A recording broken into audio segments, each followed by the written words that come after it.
I'd like to have you help me introduce I John eat Hersey. the pasta twice just because she is so nice. Angelina! Angelina! Come on! It's a sad pizzeria. I keep soup and minestrone just to be with her alone, Angelina. So Bev and I are walking hand in hand down Hanover Street on a crystal clear, just magnificent Saturday afternoon when we are confronted by a man.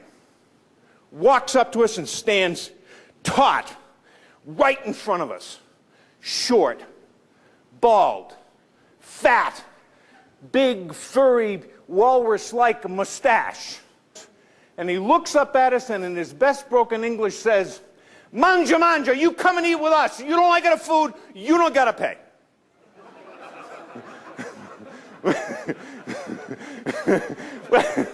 I didn't think it was so funny. We didn't know this guy. Bev and I are like, "What? Manja, manja, you come eat with us. You don't like our food, you don't gotta pay." Well, okay, I mean, understand what we're talking about here. We're talking the Italian North End. We weren't particularly hungry, but we weren't entirely sure how a refusal of this offer would be greeted. You get my drift? So we follow the guy. We go up to the second floor to the restaurant Dolce Vita. That was 1990. We became regulars of this restaurant. Once a week, at least once a week. The owner became a friend, Franco Graceffa. I mean, doesn't he just sound like somebody you want to take home? Franco Graceffa and his wife, Caroline. Well, that was 1990. 1996, Beverly and I moved from Boston to Arizona, where we live today. In 2006, 10 years later, we were going back to Boston to visit our daughters, Kate and Megan. So we walked in, and it was beautiful. They had done such a wonderful job. And we're looking around. They got a little bar area. They didn't have any more plastic flowers. I mean, they had real flowers. It was just this wonderful place. And then our hearts sank. There was no Franco. I didn't know where my friend was. We were about ready to leave when we heard this voice from the back of the room. "Ay, ay, ay, buonasera, you two look like movie stars." "Manja, manja, you gonna eat with us. Bella, Bella." Beverly. Always called Beverly Bella. Because he'd call you Bella, he'd call you Bella. Every woman's a Bella. Franco Graceffa at Dolce Vita was bustling busy. Why do you think that was? Anybody got any guesses? Huh? Anybody? You think it was the food? I'm sorry. Recognize the customer. You know, let me tell you something. Franco Graceffa kisses more men in a day. Mwah, mwah, mwah. He's an amazing guy. Franco Graceffa is an incredibly great leader. That's why. Now, we may not think of, well, he just owns a restaurant. What's the big deal? Franco Graceffa gets that to be a great leader, you have to create unforgettable experiences. Yeah, well, come with me. You got a better seat. Come with me. Here, better seat.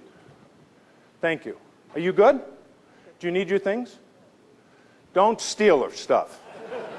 Anvar, you good? Okay. Okay, that's good. So let me ask you a question about perspective. Sometimes we've got to do the routine, don't we?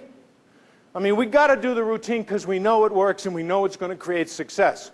Sometimes we got to freshen it up.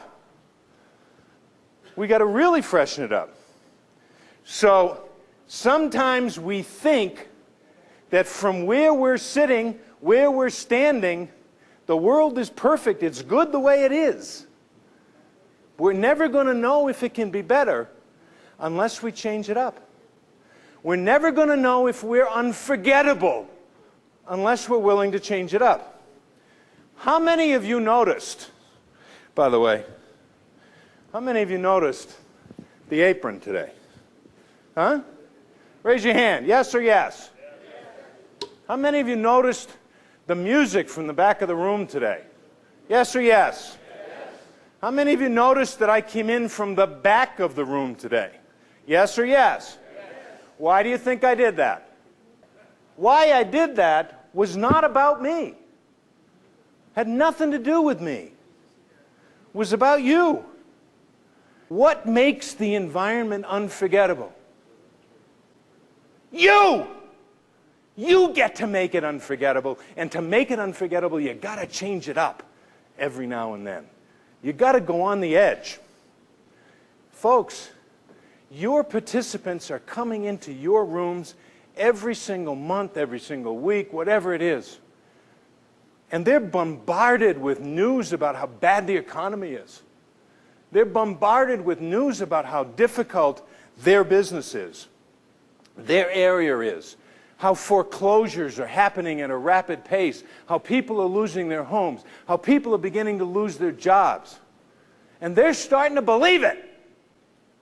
And part of our job is to offer up a different perspective about possibility so that they leave that room empowered to be better, to be unforgettable, to create unforgettable lives. I was 28 years old, living in Boston, in the outskirts of Boston, and I had just been hired as vice president of marketing for $1 billion bank. This is a big-time deal. It's in Boston. This is the oldest mutual savings bank in the world. I'm not talking important, I'm talking historic. It's on a big stage, the 6th largest market in the world. And it's just hired a new chairman, and the chairman has been quoted in the paper as saying, we're going to right the ship, because the industry was going through some challenges at the time through deregulation. So I'm there saying, I'm going to help this guy. So on my first day, I've got a pop in my step, man. I'm going to take on the world. I get to work a little bit earlier, and I am immediately, I won't give you the details, but I'm immediately told 3 things. First, the bank is losing money. Let me tell you something. This bank wasn't losing money, it was hemorrhaging. Second thing I learned on my first day in the job, 28-year-old kid, is we're going to lay off 50 people today. Third thing I learned on my very first day was that at 3 o'clock that afternoon, I was going to host a press conference in front of the bank building, attended by all of the major media, including network affiliates, to explain why this historic bank was letting people go. And at 9 o'clock in the morning, I didn't have a clue why they were letting people go, to be honest with you. But by 3, I was going to know that. That was my first day. Believe it or not, it got worse. It did. I started doing what I had always vowed to never do, and that is collect the paycheck.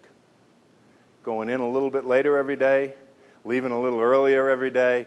It was all about the security of the paycheck.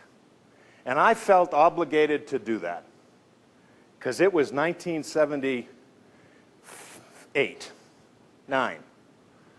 There was double-digit unemployment. There was double-digit inflation.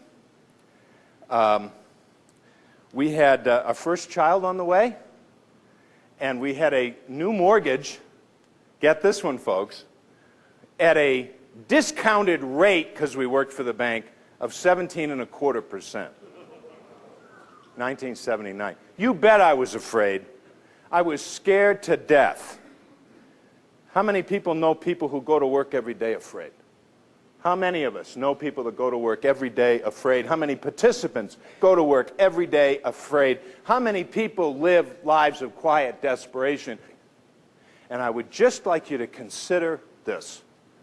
The world is full of desperate people The world is full of people who every day are undervalued, underutilized, uninspired, just counting the hours before they can return to the safety and comfort of their couch.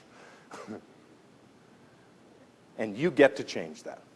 You get to help your participants be better. Be better, be better leaders, be unforgettable, be contagious leaders, so that every day they can be inspired and they can inspire other people. Hello, I'm Talibar Orr from Toronto, Ontario, Canada. I just had the fantastic opportunity to see John Hersey do just the most wonderful and dynamic presentation. It was just terrific, very engaging and fun, and you know what? It was unforgettable.